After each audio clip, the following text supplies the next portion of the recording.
نحمده ونستعينه ونستغفره ونؤمن به ونتوكل عليه ونعوذ بالله من شرور أنفسنا ومن سيئات أعمالنا. من يهده الله فلا مضل له ومن يضلله فلا هادي له، ونشهد أن لا إله إلا الله وحده لا شريك له، ونشهد أن سيدنا وسندنا ومولانا محمدًا عبده ورسوله، أرسله بالحق بشيرًا ونذيرًا وداعيًا إلى الله بإذنه وسراجًا منيرًا.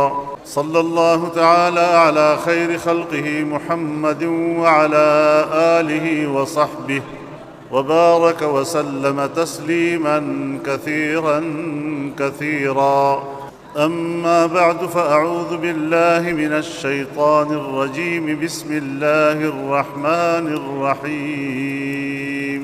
قد جاءكم من الله نور وكتاب مبين، يهدي به الله من يتبع رضوانه سبل السلام، ويخرجهم من الظلمات إلى النور بإذنه، ويهديهم إلى صراط مستقيم. صدق اللہ العظیم. ان مسابقات کے کنوینر عالی قدر حضرت قاری احمد تھانوی صاحب دامت برکاتہم العالیہ، وفاق المدارس العربیہ کے ناظم اعلیٰ حضرت مولانا محمد حنیف جالندھری صاحب دامت برکاتہم، اسٹیج پر موجود اکابر علماء کرام، مشائخ عظام، طلباء عزیز، برخورداران ملت، خدام قرآن، میرے بھائیوں، میری بہنوں اور بیٹیوں، قرآن کریم کی نسبت سے اس عظیم الشان اجتماع پر اور مسابقات کے تمام مراحل کامیابی کے ساتھ پایۂ تکمیل تک پہنچنے پر میں وفاق المدارس کو اور اس کے تمام ذمہ داران و کارکردگان کو دل کی گہرائیوں سے مبارکباد پیش کرتا ہوں۔ اللہ تعالیٰ اس محنت کو قبول فرمائے۔ جناب رسول اللہ صلی اللہ علیہ وسلم کا ارشاد ہے: مجتمع قوم فی بیت من بیوت اللہ یتلون فیہ کتاب اللہ ویتدارسونہ بینہم الا نزلت علیہم السکینہ وغشیتہم الرحمہ وحفتہم الملائکہ وذکرہم اللہ فی من عندہ۔ جناب رسول اللہ صلی اللہ علیہ وسلم کا ارشاد ہے، فرمایا کہ جو لوگ اللہ کے گھر میں اکٹھے ہو جائیں اور اللہ کی کتاب کو پڑھیں اور ایک دوسرے کو سمجھائیں تو اللہ تعالیٰ اس اجتماع اور اس میں شریک ہونے والوں پر نقد کچھ انعامات نازل فرماتے ہیں۔ پہلا انعام یہ کہ اس اجتماع میں شریک ہونے والوں پر سکینہ نازل کرتے ہیں۔ سکینہ، سکون، تسکین، یہ ضد ہے اضطراب اور پراگندگی کی، اور علماء فرماتے ہیں کہ سکینہ دل کی اس کیفیت کا نام ہے جس وقت اس پر انوار کا نزول ہو رہا ہوتا ہے۔ وغشیتہم الرحمہ، اور اس مجلس اور اس میں شریک ہونے والوں کو رحمت ڈھانپ لیتی ہے، اللہ تعالیٰ ان کو اپنی رحمت میں ڈھانپ لیتا ہے۔ اور ایسے مجالس پر بعض دوسری روایات میں آتا ہے کہ ملائکہ رشک کرتے ہیں، اور جب اللہ تعالیٰ نے تخلیق انسان کا فیصلہ کیا اور روئے زمین پر اس کی خلافت کا اعلان کیا تو ملائکہ نے اس وقت کہا: قالوا اتجعل فیہا من یفسد فیہا ویسفک الدماء، آپ ایک ایسی مخلوق کی تخلیق کرنا چاہتے ہیں کہ جو روئے زمین پر فساد مچائیں گے اور خون بہائیں گے؟ اور اپنے بارے میں انہوں نے کہا کہ وَنَحْنُ نُسَبِّحُ بِحَمْدِكَ وَنُقَدِّسُ لَكَ، جبکہ ہم تو آپ کی تحمید و تقدیس کرتے ہیں۔ اب دونوں کردار سامنے آ گئے، لیکن اللہ تعالیٰ کا فیصلہ اٹل تھا، قَالَ إِنِّي أَعْلَمُ مَا لَا تَعْلَمُونَ۔ تو جب ایسی مجالس منعقد ہوتی ہیں تو ملائکہ کو اپنی وہ بات یاد آتی ہے کہ ہم نے تو انسان کے بارے میں کچھ اور سوچا تھا کہ اس کو جس خمیر سے پیدا کیا گیا ہے اور اس کے اندر جو عناصر شامل ہیں، عناصر کے اندر آگ بھی ہے، یہ تو مشتعل ہوگا، یہ تو فساد مچائے گا، یہ تو خون بہائے گا۔ ہم تو دیکھ رہے ہیں کہ وہی انسان بیٹھ کر قرآن پڑھ رہا ہے، اللہ کا ذکر کر رہا ہے، اللہ کے دین ایک دوسرے کو سمجھا رہا ہے، اللہ کی کتاب ایک دوسرے کو سمجھا رہا ہے، اور یہ اتنا عظیم الشان منظر ہوگا کہ زمین سے لے کر آسمانوں تک ملائکہ تہ بتہ اس منظر کو دیکھ رہے ہوں گے اور رشک کریں گے کہ اس انسان کے بارے میں ہم نے کیا کہہ دیا۔ آج جو علماء کرام مدارس دینیہ میں علم دے رہے ہیں اور علم کے بعد علم پر عمل سکھانے کا طریقہ بتاتے ہیں، عمل کرنے کا طریقہ بتاتے ہیں، ایک ہے تعلیم اور ایک ہے تربیت۔ جناب رسول اللہ صلی اللہ علیہ وسلم کی ایک حیثیت معلم کی تھی، انما بعثت معلما، میں استاد بنا کر بھیجا گیا ہوں، اور دوسری حیثیت آپ نے فرمایا بعثت لاتمم مکارم الاخلاق، میں بلند اخلاق اور اعلیٰ تربیت دینے کے لیے بھیجا گیا۔ تو ایسی مجلس کو اللہ کی رحمت ڈھانپ لے، وحفتہم الملائکہ، اور ملائکہ اس مجلس کو گھیر لیتے ہیں، رشک کرتے ہیں اس کے اوپر، وذکرہم اللہ فی من عندہ، اور اپنی مجلس میں اللہ اس مجلس میں شریک ہونے والوں کو یاد کرتے ہیں۔ ہم جیسے بیکار قسم کے لوگوں کو، غریب اور پسماندہ لوگوں کو، بلکہ پسفتادہ لوگ ہیں، ہمارے لیے کتنا بڑا اعزاز ہوتا ہے، ہم فخر کرتے ہیں اس کے اوپر۔ تو جن لوگوں کو اللہ کی مجلس میں یاد کیا جائے گا، وہ اپنے ماحول میں جن لوگوں کو یاد کرے گا، اس سے بڑا عظمت والا کون ہو سکتا ہے، اور اس سے بڑھ کر پھر اس پر فخر کرنے والا کون ہو سکتا ہے۔ تو اگر آپ ناز کرتے ہیں آج اس مجلس میں شرکت پر، تو بجا کرتے ہیں کہ رسول اللہ صلی اللہ علیہ وسلم نے آپ جیسے ہی لوگوں کے بارے میں فرمایا۔ نماز میں بھی امام کی قرات کو سننا واجب نہیں ہے، اطاعت اور اقتداء ہی واجب ہے۔ تو میرے محترم دوستو، اب یہی قرآن ہے، یہی کتاب ہے، اس پر عمل کرو گے تو یرفع بها اقواما، اور اس کی طرف پیٹھ پھیرو گے، نافرمانی کرو گے تو یدع بها آخرین، اسی سے انسانیت اوپر بھی جاتی ہے اور اسی سے انسانیت نیچے بھی آتی ہے۔ معیار قرآن کریم ہے، قرآن پر عمل کرو تو وَنُنَزِّلُ مِنَ الْقُرْآنِ مَا هُوَ شِفَاءٌ لِلنَّاسِ، نہیں عمل کرو گے وَلَا يَزِيدُ الظَّالِمِينَ إِلَّا خَسَارًا۔ دونوں پہلو سے دیکھنا چاہیے کہ عمل کرنے کا انجام کیا ہے اور عمل نہ کرنے کا انجام کیا ہے۔ انسانیت نے، جس نے اس کی قدر و قیمت کو پہچانا، اس نے اس کو سینے سے لگایا، اس نے اس کو اپنے دل کا نور بنایا، اپنی آنکھوں کی روشنی بنایا، اور اسی پہ ہدایت حاصل کی، راستہ بنایا، اور راستہ بھی کہاں کا؟ جنت کا۔ وَسَارِعُوا إِلَىٰ مَغْفِرَةٍ مِّن رَّبِّكُمْ وَجَنَّةٍ عَرْضُهَا السَّمَاوَاتُ وَالْأَرْضُ، ایک دوسرے سے آگے بڑھو، بخشش کے لیے، اپنے رب کی طرف سے رحمت کے لیے ایک دوسرے سے آگے بڑھو تاکہ جنت حاصل کر سکو۔ وہ جنت کہ جس کی چوڑائی سارے آسمان اور زمین، صرف چوڑائی۔ اسی لیے فَلْيَتَنَافَسِ الْمُتَنَافِسُونَ، اسی لیے یہ مسابقہ ہے۔ تو کامیابی کا واحد راستہ یہی ہے کہ دنیاوی زندگی کھیتی ہے، کھیتی میں محنت کرو گے تو پھر کچھ ملے گا نا، اور آخرت جو ہے کمائی کا۔ اب مدارس اگر یہ کام کریں کہ لوگوں کو قرآن کی طرف متوجہ کریں، قرآن علوم کی طرف متوجہ کریں۔ جناب رسول اللہ صلی اللہ علیہ وسلم قرآن کریم کی تشریحیں، صحابہ کرام رضوان اللہ تعالی علیہم اجمعین کی جماعت اس قرآن پر عمل کرنے کا ایک نمونہ ہے انسانیت کے سامنے۔ کیسے معلم اللہ نے انسانیت کو عطا کیا۔ دشمن بھی آج تک 1400 سال ہو گئے آپ کے کردار پر انگلی نہیں رکھ سکتے، لیکن جو آنکھوں کے بھی اندھے ہیں اور دل کے بھی اندھے ہیں، تو کیا کہیں۔ لیکن میں اس پہلو پہ بات کرنا چاہتا ہوں۔ ہم کہتے ہیں کہ قرآن کریم رمضان شریف میں نازل ہوا، بالکل ٹھیک ہے، بلکہ باقی کتب بھی رمضان شریف میں نازل ہوئے، اس مہینے کو بہت بڑی منزلت حاصل ہے، اور ہم پاکستانیوں کا یہ دعویٰ ہے پاکستان بھی رمضان شریف میں بنا۔ اب آپ مجھے بتائیں، قرآن بھی رمضان میں اور قیام پاکستان کی نسبت بھی رمضان کو، تو پھر قرآن کا جو حق پاکستان پر ہے وہ شاید کسی اور پہ نہیں، اور جو 75 سال سے ہم اس قرآن کا حق ادا کر رہے ہیں وہ بھی ہمارے سامنے ہے۔ تو پھر نتیجہ کیا ہوگا؟ وَمَنْ أَعْرَضَ عَنْ ذِكْرِي فَإِنَّ لَهُ مَعِيشَةً ضَنْكًا، اپنی بری معیشت پر پھر روتے ہو تو یہی ہوگا۔ ضرب اللہ مثلا قریۃ کانت آمنۃ مطمئنۃ یأتیہا رزقها رغدا من كل مکان فکفرت بانعم اللہ فاذاقها اللہ لباس الجوع والخوف بما كانوا يصنعون۔ اللہ تعالیٰ ایک ایسی آبادی کی مثال پیش کرتا ہے جہاں امن بھی تھا اور جہاں اطمینان بھی تھا، اور پھر اس امن اور اس اطمینان کے ایک علت بھی بیان کر دیتا ہے کہ معیشت بڑی خوشحال تھی، یأتیہا رزقها رغدا من كل مکان، ہر طرف سے رزق کھچ کھچ کے آتا تھا۔ انہوں نے قدر نہیں، نافرمانیاں شروع کر دی۔ جب نافرمانیاں شروع کی فکفرت بانعم اللہ فاذاقها اللہ لباس الجوع والخوف، پھر معاشی تنگی بھی مسلط کر دی، بھوک اور پیاس بھی، اور خوف بھی، بدامنی بھی۔ اپنی بدامنیوں کا اندازہ لگائیں، ایک دن بلوچستان میں حادثہ ہوتا ہے، 42 آدمی شہید، اگلے دن ایک دینی مدرسے میں حادثہ ہوتا ہے، مجھے جو آج رپورٹ ملی ہے وہ تو تقریباً 40 کے قریب طلباء ہیں۔ پشاور میں جو ہوا، ہماری پوری ہمدردی ہے ان کے ساتھ، ان کے خاندانوں کے ساتھ۔ اللہ تعالیٰ ان کے لواحقین کو صبر جمیل عطا فرمائے. جو ان حادثات کا نشانہ ہوئے ہیں اللہ تعالیٰ ان کو مغفرت نصیب فرمائے. مسلمان تھے, ہم پر وہ مغفرت کی دعاؤں کا حق رکھتے ہیں. آپ ہی کے ساتھی تھے, قرآن پڑھنے والے, چھوٹے بچے. ہم بدمنیوں کا شکار ہو گئے.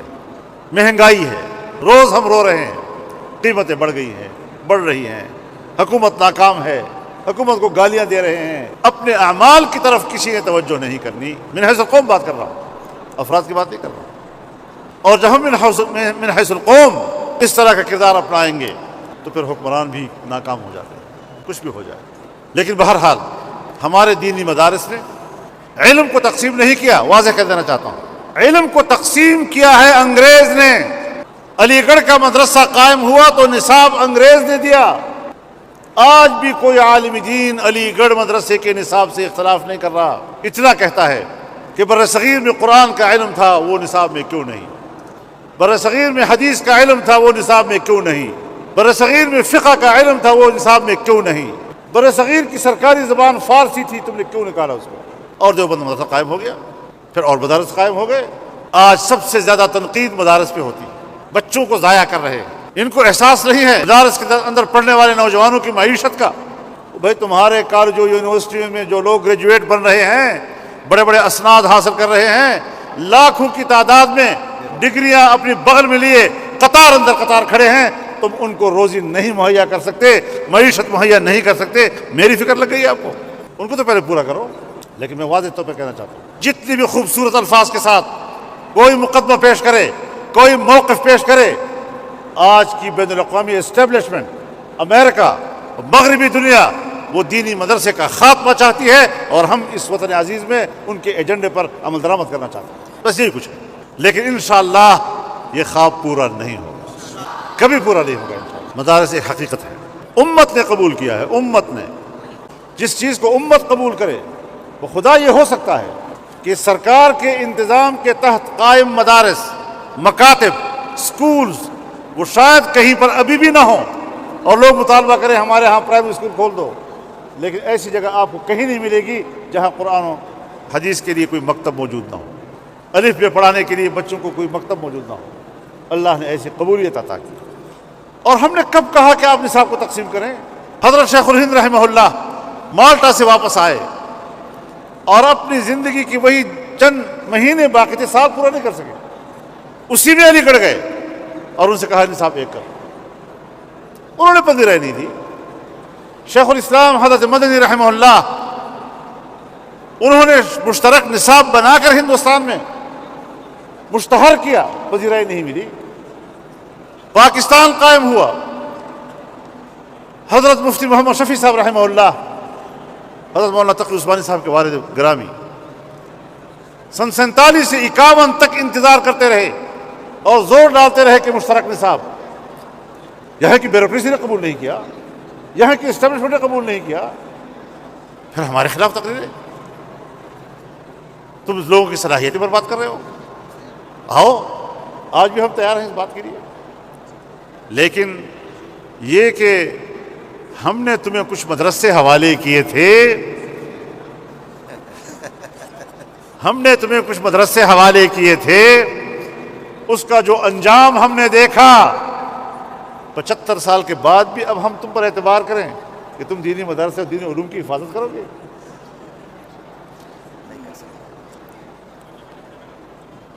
اور خان عبد الغفار خان کا ایک مدرسہ عثمانزئی میں, وہ ہمارے حوالے ہوا. آج وہ علاقے کا سب سے بڑا دینی مدرسہ دارالعلوم ہے. ہم نے اس کی حفاظت کی ہے اور ٹھیک ٹھاک کی ہے, برباد نہیں ہونے دیا اس کو. ہم کسی کی خدمات کو ضائع نہیں کرتے, قدر کرتے ہیں اس کو. اب میرے محترم دوستو, اس کے باوجود بھی تنگ نظر آپ کو کہا جاتا ہے. مولوی صاحب بڑا تنگ نظر ہے, بلکہ مولوی صاحب سے پہلے مسلمان بڑا تنگ نظر ہے. یورپ بڑا وسیع النظر, یورپ میں آزادی ہے, مسلمانوں میں تو تنگی ہے اور قید ہے. کیا جھوٹ بولتے ہو یار؟ دیکھو سیدھی سادی بات ہے, ہم یہودیوں سے بھی کہنا چاہتے ہیں, مسیحیوں سے بھی کہنا چاہتے ہیں, دنیا کے عیسائیوں سے بھی کہنا چاہتے ہیں کہ یہودیوں کا ایمان اگر تورات پر ہے اور یہودی اگر حضرت موسیٰ علیہ السلام کو اپنا پیغمبر مانتے ہیں، ہم بھی ان پر ایمان لاتے ہیں۔ ہم تورات پر بھی ایمان لاتے ہیں اور ہم موسیٰ علیہ السلام پر بھی ایمان لاتے ہیں۔ نصارہ سے کہنا چاہتے ہیں کہ اگر تمہارے نزدیک انجیل مقدس وہ آسمانی کتاب ہے اللہ کی طرف سے، ہم بھی اس پر ایمان لاتے ہیں۔ اگر حضرت عیسیٰ علیہ السلام آپ کے پیغمبر ہیں، ہم بھی اس پر ایمان لاتے ہیں۔ لیکن انبیاء کا سلسلہ جب جناب رسول اللہ حضرت محمد صلی اللہ علیہ وسلم پر مکمل ہوتا ہے اور کتابوں کا سلسلہ جب قرآن کریم پر مکمل ہوتا ہے تو آپ ہمارا انکار کرتے ہیں، ہم آپ کا انکار نہیں کرتے۔ سو ہم اقرار کرنے والے ہیں، اقرار کرنے والا وسیع النظر ہوتا ہے، تم انکار کرنے والے ہو، انکار کرنے والا تنگ نظر ہوا کرتا ہے۔ تو یہ ہے وہ قرآن کریم کی وسعت، اسلام کی وسعت، اس کا اعتدال اور انسانیت کے لیے اس کی تربیت کا نظام۔ یہ فاصلے کس نے پیدا کیے ہیں؟ ان فاصلوں کا ذمہ دار کون ہے؟ اور میری تو عادت ہے، جمعیت علماء آج ملک کی سیاست کی ایک حصہ ہے، لیکن ہم حکومت کے خلاف ہوں یا حکومت کے اندر ہوں، دینی علوم، مدارس اور قرآن و سنت کے قانون کے لیے ہماری خدمات رہتی ہیں۔ حکومت میں رہ کر بھی اختلاف کرتے ہیں، اگر معاملہ گڑبڑ ہوتا ہے تو حکومت کی وجہ سے موقف تبدیل نہیں کرتے، اور یہ ہمارے سارے اکابر گواہ ہیں اس کی۔ اپنا مقدمہ ہر جگہ لے جاتے ہیں اور دلائل سے پیش کرتے ہیں۔ کوئی اشتعال میں ہم نہیں آتے، جھگڑا ہم نہیں کرتے، لیکن اس چیز کو ہم لاتے ہیں۔ اور یہ مغرب اتنا تنگ نظر، یہ جو قرآن کو جلاتے ہیں، تو یہ لوگ غیظ و غضب میں آ کر اس قسم کی حرکتیں کرتے ہیں۔ مسلمانوں کو کیا اشتعال دیں گے؟ تم خود اشتعال میں یہ حرکتیں کر رہے ہو، تم ہمیں کیا وسیع نظری کا درس دو گے؟ تم اپنی تنگ نظری کا مظاہرہ کر رہے ہو، تم ہمیں کیا شائستگی بتاؤ گے؟ تم اپنی غلاظت اور خباثت کا مظاہرہ کر رہے ہو۔ کوئی ایسی بات نہیں ہے، ہم مقابلہ کریں گے۔ اور اسلام قائم ہونے کے لیے ہے، حق ہمیشہ رہنے کا نام ہوتا ہے اور باطل ہمیشہ کے لیے مٹنے کا نام ہے۔ سو تم ہمیشہ کے لیے مٹنے والے ہو اور ہم ہمیشہ کے لیے قائم رہنے والے ہیں انشاءاللہ۔